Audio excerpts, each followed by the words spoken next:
سلام و عرض ادب دارم خدمت تک شما عزیزان و همه کسایی که به فیض خدا در روزهای آتی این پیغام رو گوش میکنن. امیدوارم که خداوند قوتش رو در دلهای تک ما مهر بکنه و اجازه بده که به کلامش هر لحظه زندگی بکنیم تا بتونیم ثمرات نیکو بیاریم. میخوام یک لحظه کلام خداوند در کتاب خروج باب 4 آیه 20 قسمت آخرش رو یه نگاهی با هم دیگه بندازیم و من این قسمت رو میخونم. آیه 20 رو کامل میخونم و مد نظرم اون قسمت آخر این آیه هستش. پس موسی زن خیش و پسران خود را برداشته ایشان را بر الاغ سوار کرده به زمین مصر مراجعت نمود و موسی عصای خدا را به دست خود گرفت. آمین. موسی عصای خدا را به دست خود گرفت. خب این روزهایی که ما میدونیم که زمان آخر رو، ساعتهای آخر رو داریم تجربه میکنیم، زمانهایی که از قبل توسط نبی خدا به ما گفته شده و برادران برانهام کاملا در مورد این عصر کاملا بر ما توضیح داده که چه شرایط و در واقع چطور کلیساها جلو میرن و در نهایت اون افرادی که به عنوان در واقع عروس هستن چه خاصیتی رو دارن. من وقتی که داشتم کلام خداوند رو این قسمت رو میخوندم، میدونید زندگی موسی برای در واقع چند لحظه جلوی ذهنم اومد و به خودم گفتم که واقعا موسی، چون وقتی ما به زندگی موسی نگاه میکنیم، به رهبری که موسی در واقع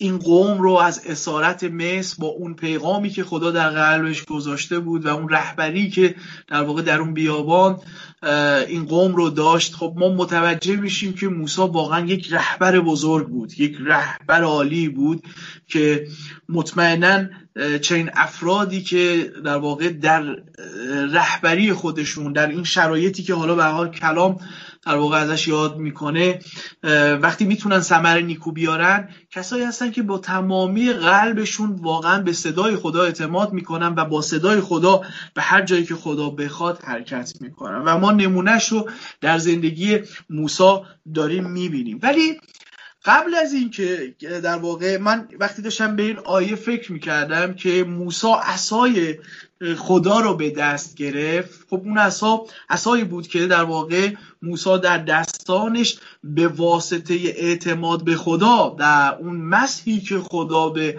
واسطه اون اعتماد و ایمان به خدا داشت به موسی داده بود، تونست خیلی کارها در واقع انجام بده و اون معجزات رو که در کلام خدا در خروج ما میخونیم در واقع میبینیم که خداوند از طریق موسی انجام میده. ولی میدونید یه چیزی که خیلی ذهن خودم رو درگیر کرد این بود که موسی تا زمانی که عصای انسانی خودش رو در واقع به دست گرفته بود نمیتونست برای خدا مفید باشه، نتونست در واقع اون چیزی باشه که دیگران بتونن بهش اعتماد بکنن، نتونسته بود که کارهای خدا رو و اون اراده خدا رو به جا بیاره و واقعا حقیقت همینه. ما در ایمان در واقع مسیحایی خودمون، در ایمان مسیحی بودن خودمون هیچ وقت نمیتونیم با قوت انسانی، با تفکر انسانی، با اون امیال انسانی در واقع در نقطه‌ای قرار بگیریم که بتونیم برای خدا ثمر بیاریم. هیچ وقت خدا چنین اجازه‌ای رو به ما نمیده. وقتی به موسی نگاه میکنیم میبینیم که در باب 2 صحبت از فرار موسی میکنه، زمانی که موسی در واقع اون عصای انسانی خودشو در دستان داشت، میبینه که اون در واقع شخصی که اون شخص عبرانی که در واقع اون شخص مصری که اون شخص عبرانی داشت کتک میزد و وارد نزاع اونها میشه و در نهایت اون شخص مصری رو میکشه و کلام خدا میگه اون رو در واقع در جایی پنهان میکنه و در نهایت این شرایط باعث میشه تا موسی در واقع از اون جایی که بود فرار بکنه. موسی با تفکر انسانی شروع کرد، با تفکر انسانی جلو اومد، ولی ما ثمره در واقع اون تفکر انسانی و اون قوت انسانی رو میبینیم که به ناکجا آباد کشیده میشه. خیلی وقتا در زندگی افراد و حتی در خدمت افراد میدونید افراد در صدد این هستن که با قوت و اون در واقع میدونید اون شرایط و امیال انسانی و تفکر انسانی در واقع کارهای خدا رو به پیش ببرن، خدمت خدا رو به پیش ببرن، ولی خدا هیچ وقت اجازه نمیده که ثمرات اونها ثمرات پررنگی باشه، ثمرات اونها ثمرات نیکویی باشه. موسی وقتی در حضور خدا قرار گرفت، خدا در واقع به اون این رو فهموند که باید با قوت اون و با مدد اون جلو بره. چیزی که ما خیلی وقتا در زندگیمون فراموش میکنیم که ما دعوت شدیم تا به مدد خدا جلو بریم، ما دعوت شدیم تا به قوت خدا جلو بریم. موسی در حضور خدا به خط آخر رسید، چون وقتی خدا اون رو بلند کرد برای خدمت خیلی از دلایل انسانی آورد، خیلی چیزها رو به خدا گفت، ولی خدا در نهایت در واقع به اون این رو موسی رو متوجه این کرد که من در کنار تو هستم و تو قرار نیست با تفکر انسانی جلو بری، تو قرار نیست با امیال انسانی جلو بری، چون تفکر انسانی خیلی وقتا فساد رو به همراه میاره و برای در واقع مسائل روحانی، برای خدمت روحانی، برای زندگی روحانی ما نیاز داریم تا قوت خدا ما رو به پیش ببره.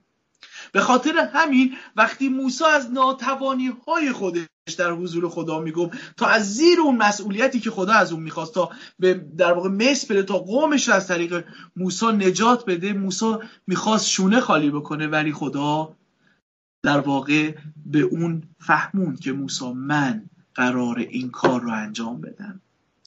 در زندگی روحانی ما عزیزان، شما قرار نیست با تفکر انسانیتون کاری رو انجام بدید. شما تنها کاری که قراره بکنید اینه که این تفکر و این در واقع شرایط رو به دستای خدا بسپارید و در اطاعت خدا در واقع حرکت بکنید، به عنوان یک شخص سرسپرده که تمامی ایمانش نشأت از اطاعت از کلام خدا میگیره.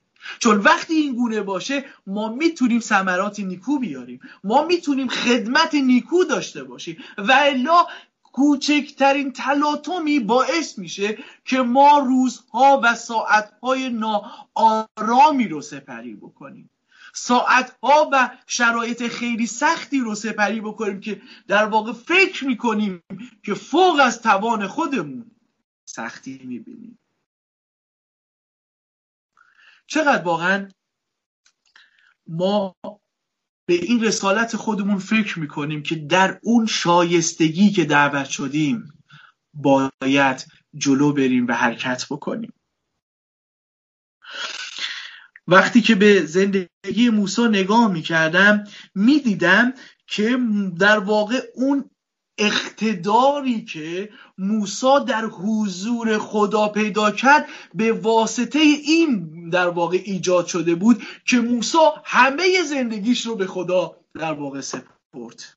وقتی دید، وقتی ملاقات کرد خدا رو، وقتی که اجازه داد تا خدا وارد بشه، کلام خدا میگه پشت در قلب تو ایستاده در رو میکوبن، و موسی اون صدای کوبیدن در رو شنید. هرچند اوایلش خواست فرار بکنه، اوایلش خواست تا در واقع از زیرش در بره، چون اومد در واقع ناتوانی خودش رو، ولی خدا او رو متوجه کرد که موسی تو قرار نیست کاری رو انجام بدی، تو قراره در دستای من باشی تا دستای من قوت تو باشه. وقتی دستهای خدا به جهت امداد به زندگی موسی بلند شد، موسی در واقع تونست قوت پیدا بکنه، به جایگاهی بره که در واقع 40 سال از اونجا فرار کرده بود، به خاطر اینکه موسی اون زمان با عصا و تکیه انسانی خودش در واقع مسافت رو طی کرده بود. و اون راهی جز فرار نداشت، راهی جز نارامی و ترس نداشت، چون کلام خدا دقیقاً به ما میگه که در واقع وقتی که میاد در واقع متوجه میشه که بین دو نفر از در واقع برادران عبرانی خودش منازعه‌ای پیش گرفته، میاد در واقع میانجیگری بکنه. اونها بهش میگن که تو چطور به خودت اجازه میدی که حاکم ما و داور ما باشی؟ مگر تو میخواهی مرا بکشی چنان که آن مسی را کشتی؟ پس موسی ترسید. دقیقاً موسی برای چی ترسید؟ برای اینکه موسی در واقع با اون اقتدار انسانی خودش، با اون توکل در واقع به منم و یا اون شرایطی که در واقع داشت در واقع اقتدا کرده بود و دید که نمیشه صلح ایجاد بکنه. وقتی ما با تفکر انسانی خودمون جلو میریم نمیتونیم در میان مردم صلح و در خداوند در زندگی ما با خدا رضامندی رو حاصل بکنیم. به بنبست میخوریم. خیلی شرایط ها ما رو ناآرام میکنه، چون اصلا این گونه نمیشه جلو رفت. موسی وقتی خدا رو ملاقات کرد خیلی چیزها رو متوجه شد که اون عصای انسانی رو باید بندازه، اون عصایی که به واسطه تفکر انسانی، به واسطه در واقع اون امیال انسانی، به واسطه اون هویت در واقع نمیدونم خیلی چیزها در واقع به دست گرفته بود، به اون رو نمیتونست کمک بکنه برای پیشبرد نام خدا.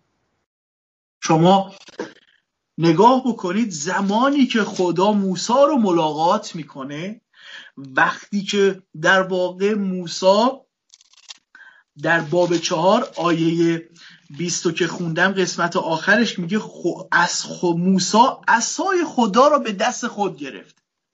وقتی عصای خدا رو به دست خود گرفت برگشت به اون نقطه‌ای که ازش وحشت داشت، برگشت به اون نقطه‌ای که هراسان بود. و زندگی ما ایماندارها وقتی تجهیز از روی خدا باشه، وقتی تجهیز از قوت خدا باشه، ما میتونیم به اون نقطه‌های از زندگیمون که خیلی وقتا میترسیم باهاش روبرو بشیم در واقع قرار بگیریم، در مقابلش بایستیم. فالا مطمئنا نه. موسی اگر ما بیایم فرعون رو به عنوان مشکلات و سختی ها تو ذهن خودمون برای چند لحظه نگه داریم، موسی با عصای خدا به جنگ مشکلات و سختی ها رفت. یادون باشه موسی به نقطه ای رسید وقتی عصای خدا در دستش قرار گرفت، موسی به نقطه ای رسید دیگه به این فکر نکرد که امکان داره در واقع فرعون جان اون رو بگیره. و خیلی جالبه که موسی گوشهاش صدای خدا رو شنیده بود که موسی من دل فرعون رو سخت میکنم، ولی موسی ملاقات شده بود. موسی از طریق اعتماد کردن به صدای خدا و به اون رسالتی که در زندگیش داشت، موسی برادران و خواهران دیگه هراسی نداشت. قبلش عصای انسانی، تفکر انسانی، منم انسانی در واقع به یه جای رسید که موسی فرار کرد و 40 سال اون سرگردانی رو تجربه کرد. ولی وقتی موسی قوت خدا رو به دست گرفت دقیقاً به اون نقطه‌ای رفت که ازش میترسید. با اون که خدا در واقع بهش میگه موسی من دل او را سخت خواهم ساخت تا قوم ها را رها نکند. واقعا اگر اقتدار و قوت خدا با موسی نبود دیوانگی بود که موسی به اون نقطه بره، چون دقیقاً در مقابل شیر قرآن مثل یک ایمانداری میمونه که در مقابل شیر قرآن هیچ سلاحی نداره، هیچ چیز نداره. شیر قرآن او رو میدره، تکه تکه میکنه. یادتون میاد وقتی ما داوود رو میبینیم در مقابل جولیات قرار گرفت، به جولیات چی گفت؟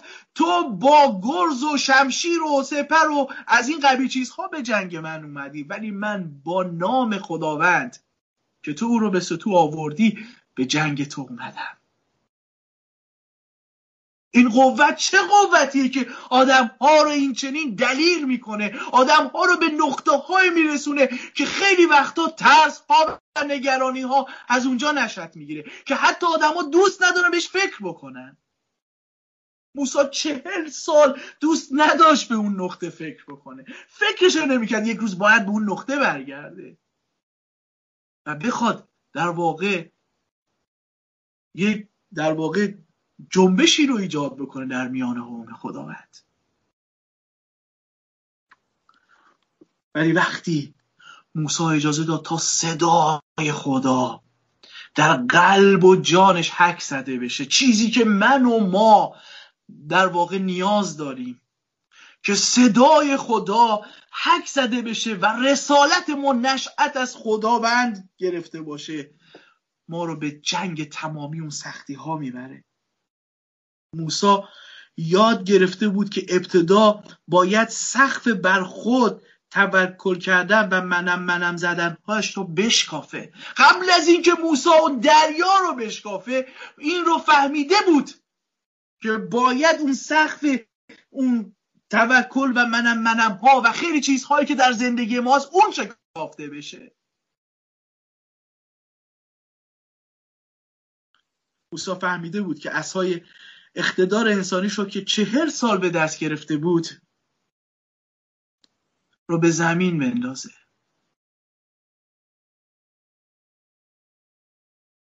اون فهمید که باید اون عصا رو به زمین بندازه تا هویت نابود کننده اعتماد به زور و بازوش رو بفهمه. هویت نابود کننده در واقع اقتدارش در واقع به زور و بازو و تفکرات انسانی فهمید که جز خرابی و ترس و نگرانی چیزی رو به همراه نداره. برادر خواهرم، در ایمان عیسی خداوند ما نمیتونیم با در واقع اون منم ها و اون چیزهایی که در واقع در امیال انسانی ماست یک رسالت قوی در خداوند داشته باشیم، یک خدمت قوی در خداوند داشته باشیم. همه اینها ما رو به بیابان میکشونه، همون جور که موسی رو به بیابان کشوند. موسی رو به عنوان یک قاتل فراری به بیابان کشوند. موسی قبل از اینکه عصای خودش رو به طرف دریا دراز بکنه چشمان خودش رو به طرف اون بوته آتشی دوخته بود که روشن بود ولی نمیسوخت و خاکستر نمیشد. چشمانش رو به اون نقطه دوخته بود، از اون جایی که صدای بلند شد و موسی رو مخاطب قرار داد. خدا موسی رو میخواست ملاقات بکنه، همونجور که خدا خیلی وقتا ما رو ملاقات میکنه. دیدید وقتی خدا ما رو ملاقات میکنه همه چیز فرق میکنه. دعای ما، خدمت ما، همه چیز فرق میکنه. دیگران بنا میشن. پس چرا اجازه نمیدیم؟ چرا از امیال و اون تفکرات انسانی، منم های انسانی، نمیدونم خیلی چیزهایی که در واقع تفکر جنس داره خالی نمیشیم تا خدا ما رو ملاقات بکنه؟ موسی قبل از اینکه صدای خصمانه فرعون رو بشنوه صدای دوستانه و با محبت خدا رو شنید.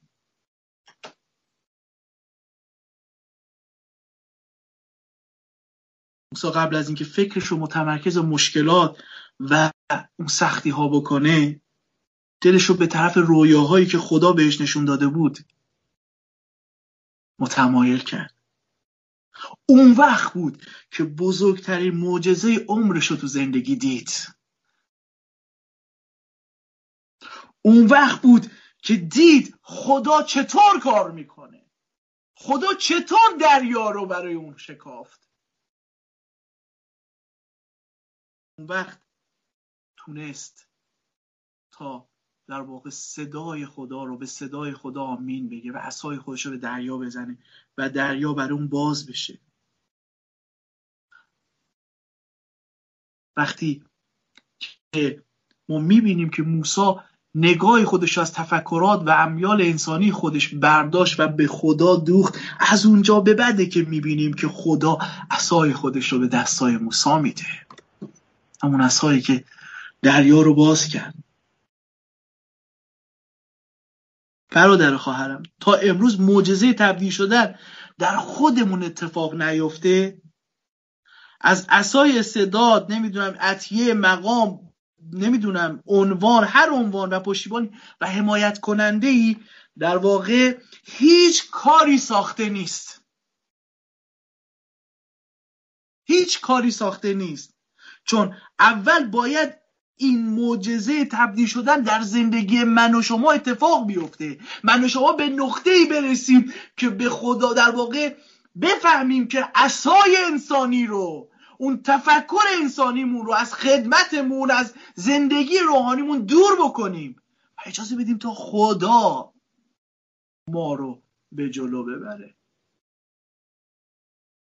وقتی که با قوت خدا جلو بریم، حتی در سختی ها و مشکلات و در مقابل فرعون های زمان هم قرار بگیریم، با اقتدار کلام خدا رو بیان میکنیم، با اقتدار در واقع جلو خواهیم، با شادی، چون میدونیم که اون ما رو رها نمیکنه، میدونیم که ما رو ترک نمیکنه. آیا واقعا وقتی کلام خدا رو میخونیم در این قسمت در کتاب خروج باب در واقع 4 به بعد، نمیتونیم واقعا این رو درک بکنیم که موسی فهمید که خدا کنار اون داره در مقابل همه فرعون ها، همه مشکلات و سختی ها دوش به دوش اون حرکت میکنه؟ میتونیم این رو بفهمیم.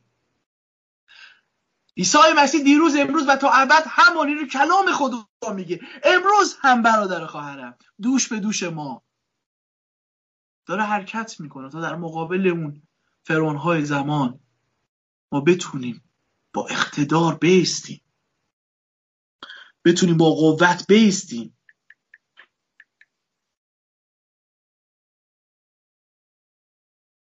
مطمئنا رمز شکافتن دریا در نوع عصای در واقع من و شما نیست، بلکه در نوع مس و اون اعتمادیه که ما به خدا میکنیم و خدا در واقع ما رو به پیش میبره. ما باید در حضور خدا به خط آخر برسیم، تمام کنیم فکرهای انسانیمون رو، چون وقتی به خط آخر برسیم اون وقت تازه به خط شروع خداوند میرسیم، تازه برای خدا داریم شروع میکنیم. یعنی خداوند، من از همه اون تفکرهای انسانی، امیال انسانی، همه اونها رو کنار میزنم، چون اینها در زندگی روحانی من هیچ کمکی نمیتونه به من بکنه. فقط در واقع تفکرهای توست. به خاطر همین کلام خدا به ما این رو میگه که همان فکری رو داشته باشیم که در خداوند بود. ما دعوت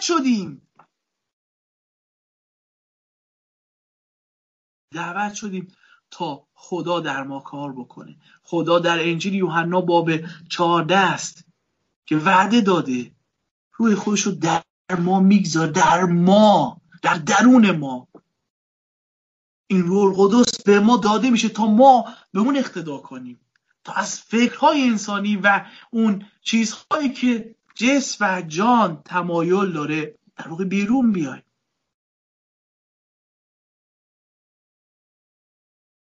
برادر خواهرم، امروز میخوام این رو به تو بگم. از اون چیزی که میترسی، از اون شرایطی که نگرانشی، با اون در واقع با تفکر انسانی و امیال انسانی، با قوت زور و بازوی انسانی وارد جنگ شدی. به خاطر همین در مقابلش اقتداری نداریم، در مقابلش هیچ چیز نداریم.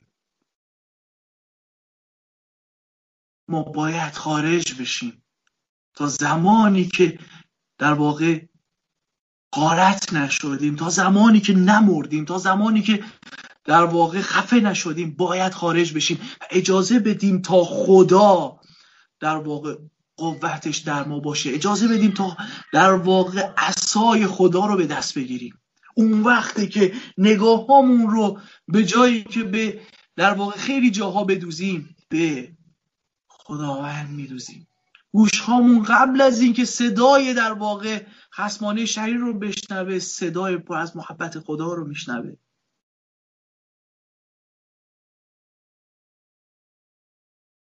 چند روز پیش یه خواهری داشت یه صحبتی میکرد و صحبت از یک خوراکی بود که میدونید وقتی که داشتم تعمق میکردم نسبت به اون، احساس کردم که همگی ما نیازه که یه تجدید نظری در زندگی روحانیمون بکنیم. احساس کردم خدا این رو از ما میخواد. احساس کردم که ما واقعا تبدیل شدیم به افرادی که فقط با قوت انسان، حتی تو دعامون با قوت انسانی داریم زور میزنیم، با قوت انسانیمون داریم حرکت میکنیم. خوشا به حال کسی که واقعا در درون قلب خودش در واقع این آرامی رو داره که میگه نه من این گونه نیستم. آمین به اون اگر این گونه نیست، ولی یادمون باشه اگر کلام خدا رو میشنویم دل خودمون رو سخت نکنیم. این فرصتیه که به من و شما و تک تک ما داده شده. میدونم که خیلی هامون اهل در واقع منم ها هستیم. به قول خواهرمون که داشت دعا میکرد، خیلی وقتا این نقاب رو تو صورت خودمون زدیم، ولی یادمون باشه که ثمرات زندگیمون خیلی چیزها رو داره نشون میده و شیطان اجازه نمیده که ما اون رو ببینیم ولی دیگران میبینند. برای اینکه ما با اون خودبینی و نمیدونم از این قبیل چیزها داریم نگاه میکنیم. همیشه در هر شرایطی حق رو به خودمون میدیم. ای کاش میشد واقعا فروتنانه یک قدم برداریم. اون وقته که صلح ایجاد میشه.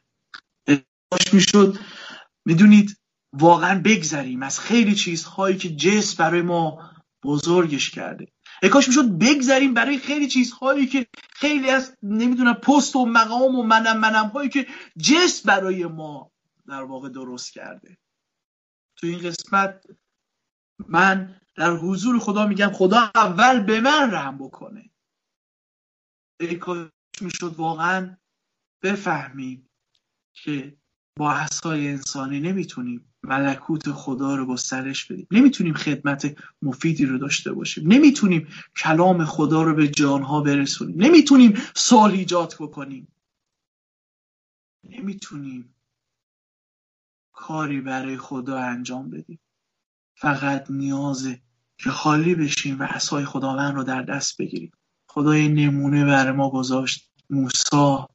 وقتی موسی عصای خدا رو به دست گرفت، پشت بندش ما میبینیم که میره تا با فرعون مقابله بکنه، میره تا در اقتدار در مقابل فرعون بیسته. چقدر تبدیل، چقدر در واقع عوض میشه زندگی. دیگه موسی از اون نقطه هایی که 40 سال ازش میترسید و به بیابان فرار کرده بود، دیگه با اقتدار خدا در مقابل اون ترس ها ایستادگی کرد و در نهایت ما میبینیم که اون اقتدار خداوند چه کارهای عظیمی رو میکنه.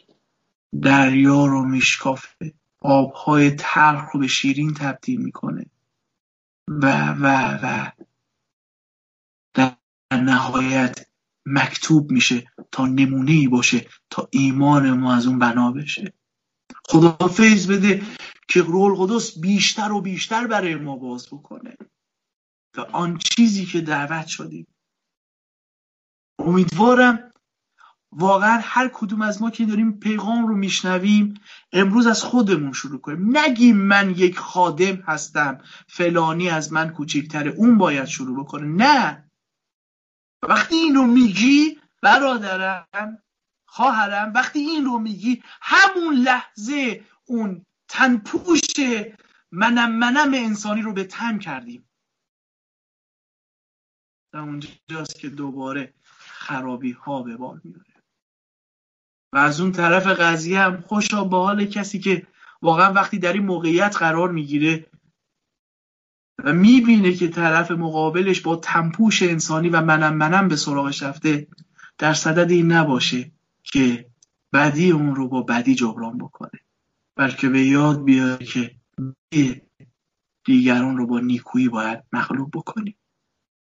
امیدوارم آنچه را که امروز از کلام خدا شنیدیم باشد تو زندگی ما که به قوت روح القدس مهر بشه و ما از خداوند بخوایم تا خدا ما رو ملاقات بکنه. خدا عاشق ملاقات ماست. یادمون باشه خدا ما رو در ایمان دعوت کرد که هر روز ملاقات بکنه. ما رو در ایمان دعوت کرد تا فرزندش بشیم، هم ارثش بشیم و ما رو ملاقات بکنه. عاشق ماست و حدی که قراره در واقع عروس خودش رو در آسمان ملاقات بکنه و تخت در کنارش بنشونه. این خدا خودش رو ثابت کرده، خدا خودش رو نشون داده. فقط کافیه که ما واقعا در قلب هامون رو به سمت خدا باز بکنیم، نقطه‌ای برسیم که فروتن بشیم، به خدا بگیم خداوند قوت و اقتدار بده تا من عصای تو رو به دست بگیرم، تا به اون مشکلات و دریاهایی که در واقع خروشانه و اجازه نمیده که من جلو برم، با اقتدار تو به اونها در واقع عصای تو رو بر اون دریا بزنم تا باز بشه.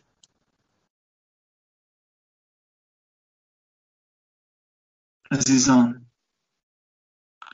خدا منتظره تا حرکت بکنیم. برادر خواهرم که کلام خدا رو میشنوی، خدا منتظره تا حرکت بکنی. خدا میخواد تا قدم برداری. اون وقتی که تو قوت او رو در واقع در زندگیت میبینی، ملاقات های اون رو میبینی و خودت متوجه میشی که چقدر در واقع مهیا شدی تا در مقابل ترس ها و نگرانی ها و اون چیزهایی که امیال جسم دنبالش میکرد در واقع در مقابل اونها بیستی. امیدوارم که وقتی صدای خدا رو میشنویم مثل موسی دلیل و برهان انسانی نیاریم، بلکه به خداوند اعلام بکنیم که خداوند میدونم اگر ضعیفم، اگر ناتوانم، اگر کمیمانم، اگر نزد تو فروتن بشم تو قوت من خواهی شد. خدا جهال جهان رو برگزید تا به ظاهر دانایان دنیا رو رسوا بکنه. نمیدونم امروز واقعا به این نقطه رسیدی که تو همین گونه بودی، تو هم یکی از اون جهال جهان بودی که به راه خودت برگشته بودی. اگر این گونه است به نزد قدم‌های خداوند با فروتنی برو. مطمئن باش که خداوند امین میمونه تا تو و من و ما ملکوت اون رو اونجوری که دوست داره گسترش بدیم. آمین. خدا به تک شما برکت بده. فیض و سلامتی خداوند عیسی مسیح با تک شما باشد، بماند، به نام عیسی مسیح. آمین. با هم دیگه یک دعا میکنیم. خداوند تو رو شکر میکنیم برای امروز، برای فیضت، برای محبتت، برای اینکه خداوند تو در زندگی ما واقع شدی تا خداوند آنچه را که داریم تماما از تو باشه. خداوند اگر عدالتی داریم، اگر پارسایی داریم، اگر محبتی داریم، نشأت از خداوندا تو و خداوندا کار تو بگیره. خداوندا ما رو برکت بده. خداوندا ما رو از ظاهر بینی ای خدا بیرون بکش. خداوندا اگر داریم در زندگی روحانیمون ای خدا با عصای انسانیمون جلو میریم، خداوندا قوت ما باش. خداوندا نگذار خدا خرابی بیشتر به بار بیاریم. خداوندا میدونم خداوندا که یک روز در حضور تو به واسطه چیزهایی که خداوندا با ایمان جلو نرفتیم، با اعتماد به تو حرکت نکردیم و خرابی به بار آوردیم، باید جواب بدیم. خدا به ما رحم کن. خداوندا به ما رحم کن تا در حضور توی خداوند به معنی واقعی خدا به اون بلوغ روحانی برسیم و ایمان ما خداوند در درون ما اعلام بکنه که در هر شرایطی که باشیم ای خداوندا به فیض تو با اقتدار تو جلو میریم خداوندا و خدا در مقابل خداوند عیسی مسیح فرعون‌های زمان، در مقابل اون بیابان‌ها و دریاهای خروشان خداوندا عصای تو رو ای خداوند عیسی مسیح به اونها میزنیم خداوندا، نه عصای انسانیمون رو خداوندا. اون وقتی که میتونیم شاهد این باشیم که خداوند برکت خواهیم گرفت، آزاد خواهیم بود خدا و ترس های ما و نگرانی های ما ریخته خواهد شده. خداوند تو رو شکر میکنم برای امروز، برای اون چیزی که شنیدیم خداوند با روح قدوست مهر کن و ما رو مهیا کن خداوند که در جلال تو به نام عیسی مسیح زندگی کنیم. در نام قدوس و مبارک خداوند عیسی مسیح طلب کردیم، آمین.